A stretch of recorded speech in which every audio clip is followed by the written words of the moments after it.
بسم اللہ الرحمن الرحیم۔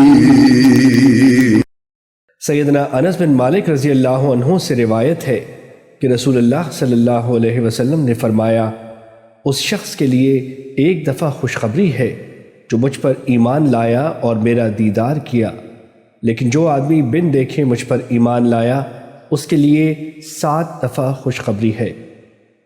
حدیث نمبر 140، مسند احمد۔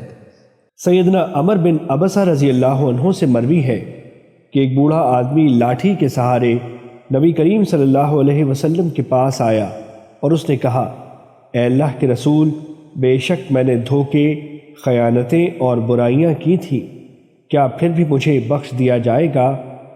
آپ صلی اللہ علیہ وسلم نے فرمایا، کیا تو یہ شہادت نہیں دے رہا ہے کہ اللہ تعالیٰ ہی معبود برحق ہے؟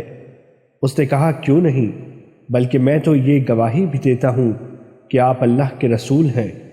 آپ صلی اللہ علیہ وسلم نے فرمایا، تیرے دھوکوں، خیانتوں اور برائیوں کو بخش دیا گیا ہے۔ حدیث نمبر 122، مسند احمد۔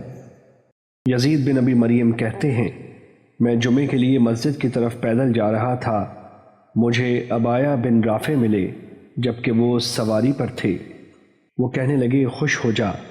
میں نے سیدنا ابو عبس رضی اللہ عنہ کو یہ کہتے ہوئے سنا کہ رسول اللہ صلی اللہ علیہ وسلم نے فرمایا، جس شخص کے قدم اللہ کے راستے میں گرد آلود ہوئے، اللہ ان کو جہنم کی آگ پر حرام کر دے گا۔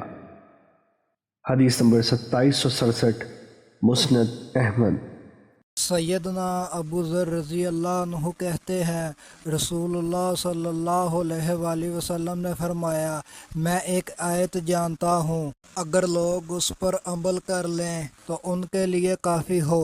جو اللہ سے ڈر گیا، اللہ تعالیٰ اس کی رہائی کا ذریعہ بنا دے گا۔